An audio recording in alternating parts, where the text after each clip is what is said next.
साल 1996 जब Bear Grylls को होश आया तो वो एक स्ट्रेचर पे थे और उन्हें एयरपोर्ट के अंदर ले जाया जा रहा था। बियर ने यह देखने की कोशिश की कि वह कहां पर है, लेकिन वो स्ट्रेचर से 1 इंच भी नहीं हिल पा रहे थे क्योंकि उनकी रीढ़ की हड्डी 3 जगह से क्रैक हो चुकी थी। हुआ कुछ यूं था कि बियर ग्रिल्स अपने आर्मी के दोस्तों के साथ साउथ अफ्रीका में थे, तो उनके एक दोस्त ने कहा कि यार बियर आओ चलो स्काई डाइविंग करके आते हैं। तो बियर ने कहा कि नहीं यार तुम लोग चले जाओ, मेरे पैरों में क्रैम्प्स हैं तो मैं नहीं जा पाऊंगा। लेकिन फिर उनके दोस्त ने इंसिस्ट किया कि यार बियर वहां पैदल थोड़े ना जाना है, चलो चलते ही है। तो बियर ने कहा कि चलो अच्छा ठीक है चलते हैं, और फिर सारे के सारे लोग स्काई डाइविंग के लिए जिम्बाब्वे निकल जाते हैं। बियर 16,000 फीट की ऊंचाई पर थे, सामने रेड लाइट जल रही थी और तभी अचानक से रेड लाइट ग्रीन हो जाती है और सामने प्लेन का दरवाजा खुल जाता है। एक एक करके उनके सभी फ्रेंड प्लेन से जंप कर जाते हैं और फिर बियर का नंबर आता है। बियर खड़े होकर थोड़ा सा हिचकिचाते हैं, वो थोड़े स्ट्रेस में लग रहे थे। तभी पीछे से आवाज आती है कि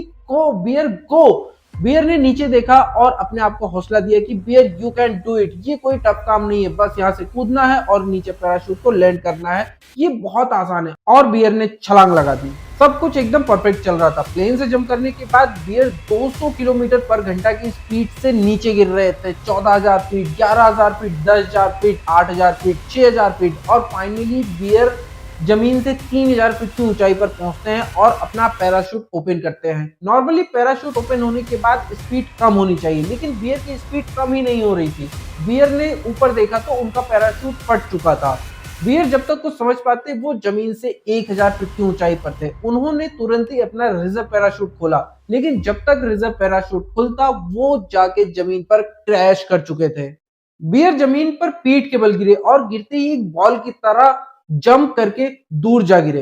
बियर को ऐसा लगा कि जैसे उनकी रीढ़ की हड्डी में किसी ने बेस बैट से जोर से मारा हो। बियर खुद को हिला भी नहीं पा रहे थे। वो ये देखना चाहते थे कि वो कहां पर है, उठने की कोशिश कर रहे थे लेकिन वो हिल भी नहीं पा रहे थे। उन्हें इतना तेज दर्द हो रहा था कि वो दर्द के मारे चिल्ला रहे थे और चिल्लाते चिल्लाते ही वो बेहोश हो गए। कुछ घंटों के बाद वहां पर रेस्क्यू टीम आई और बियर को वहां से हॉस्पिटल लेके जाया गया। बियर बेहोशी की हालत में, डॉक्टर्स ने उन्हें कुछ इंजेक्शन दिए और तुरंत ही उन्हें रेफर कर दिया गया। बियर को अब यूके ले जाया जा रहा था। जब बियर प्लेन में थे तो वो ये सोच रहे थे कि बियर तूने ऐसा क्यों किया, अब तो तेरी पूरी लाइफ खत्म, अब तू किसी लायक नहीं बचा, तू पता नहीं कभी कुछ चल पाएगा, कुछ अपनी लाइफ में कर पाएगा, या ये तेरी लाइफ का आखिरी समय शुरू हो गया है। यूके पहुंचने पर वहां डॉक्टरों ने बियर को बताया कि उनकी हड्डी 3 जगह से टूट चुकी है। बियर ये सुनकर घबरा गए और डॉक्टर से कहने लगे कि डॉक्टर क्या मैं ठीक तो हो जाऊंगा, क्या मैं कभी अपने पैरों पर चल पाऊंगा, क्या मैं फिर से अपनी लाइफ में जो चाहता हूँ वो कर पाऊंगा या नहीं कर पाऊंगा।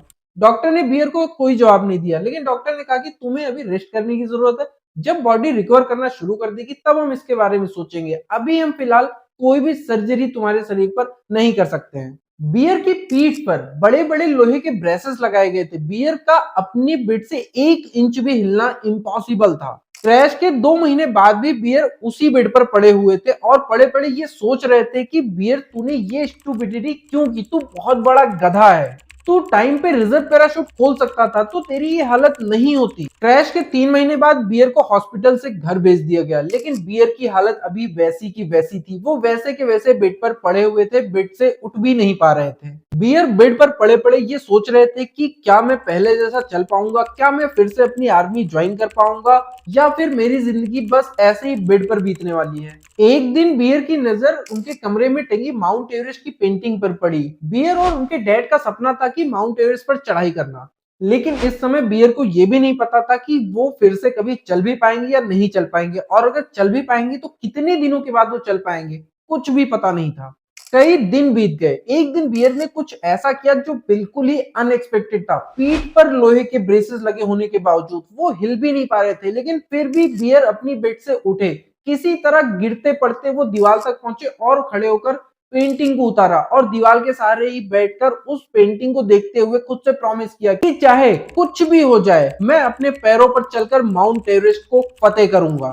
हर एक शख्स जो बियर को जानता था उसने बियर से यही कहा कि ये बिल्कुल भी इम्पॉसिबल है, क्योंकि ब्रिटिश आर्मी ने अभी तक एवरेस्ट पर कई मिशन भेजे थे जिसमें से सिर्फ एक ही सक्सेस हुआ था, और जो लोग इसमें सक्सेस भी हुए थे उन्हें भी अपने हाथ पैर की उंगलियां तक कटवानी पड़ी थी और वो मरते मरते बचे थे, और कई लोग तो वहां से वापस ही नहीं आए थे। लेकिन फिर भी बियर का हौसला बुलंद था। बियर ने ये डिसाइड कर लिया था कि उन्हें माउंटेन क्लाइंब करना ही करना है।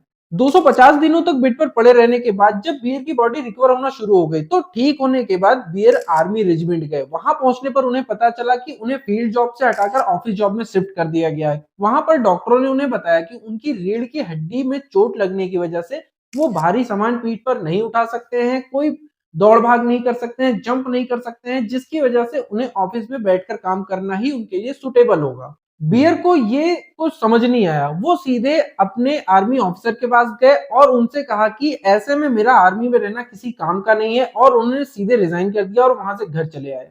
अब बियर के पास ना ही कोई जॉब थी और ना ही कोई सोर्स ऑफ इनकम। बियर के पास सिर्फ एक ही ऑप्शन था, एवरेस्ट पर क्लाइम करना। ये मिशन बियर के लिए डू और डाई मिशन बन चुका था, क्योंकि अगर बियर ये मिशन कंप्लीट कर लेते तो ये करने वाले वो ब्रिटेन के यंगेस्ट पर्सन होते और साथ ही उन्हें कई सारी जॉब्स ऑफर और स्पॉन्सरशिप भी मिलती। वहीं दूसरी तरफ अगर वो फेल हो जाते तो या तो उनकी इतने खतरनाक एवरेस्ट माउंटेन पे मौत हो जाती और या पूरी जिंदगी फेलियर, जॉबलेस, निकम्मे की तरह जिंदगी बितानी पड़ती। उसी समय एक टीम एवरेस्ट क्लाइंबिंग के लिए प्रिपरेशन कर रही थी, तो बियर ने वो टीम ज्वाइन कर ली। लेकिन एवरेस्ट क्लाइंब करने के लिए 50 लाख से 1 करोड़ तक का खर्चा आता है, वो बियर के पास नहीं थे। बियर ने अगले 1 महीने में लगातार सैकड़ों लोगों को चिट्ठियां लिखी स्पॉन्सरशिप के लिए, लेकिन बियर को हर जगह से रिजेक्शन ही मिला। लेकिन बियर ने हार नहीं मानी। वो वर्जिन ग्रुप के चेयरमैन सर रिचर्ड ब्रैंसन को लगातार चिट्ठियां लिखते रहे, लेकिन वहां से कोई भी जवाब बियर को नहीं आया। बियर बहुत ही हताश और निराश हो चुके थे, लेकिन वो फिर भी एक दिन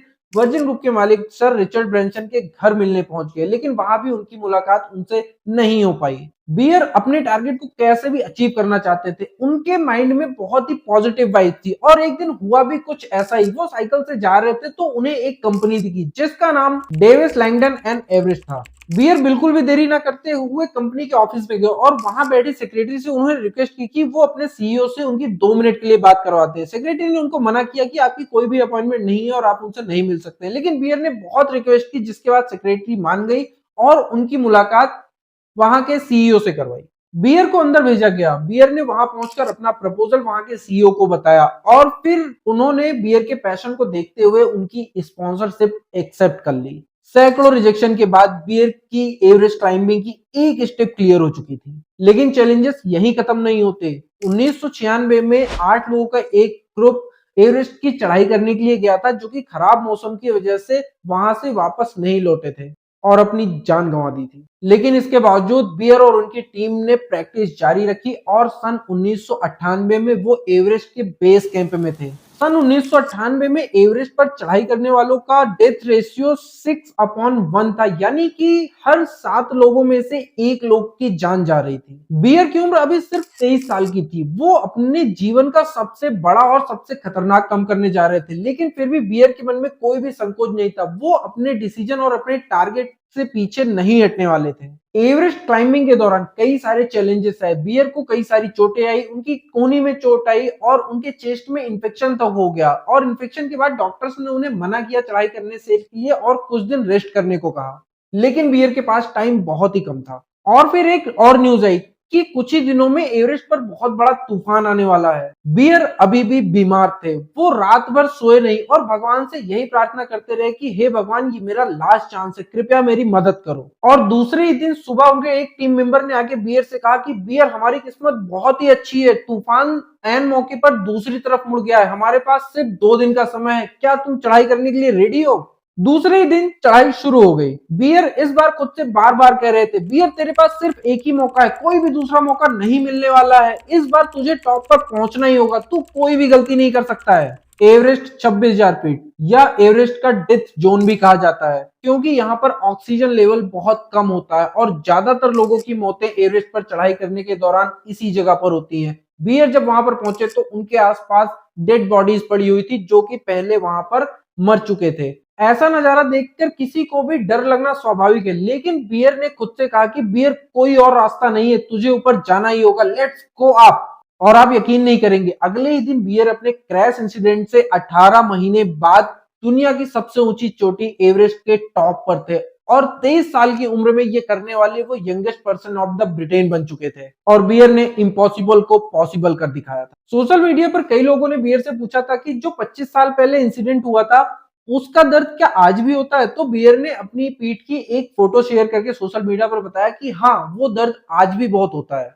आई होप कि आपको इससे बहुत कुछ सीखने को मिला होगा। कभी भी निराश मत होइए, एक छोटी सी कोशिश बहुत बड़ा बदलाव लाती है। सो कीप गोइंग अप और सब्सक्राइब करके हमारा मोटिवेशन भी बढ़ा दीजिए। फिर मिलते हैं एक नई वीडियो में, तब तक के लिए जय हिंद, जय भारत।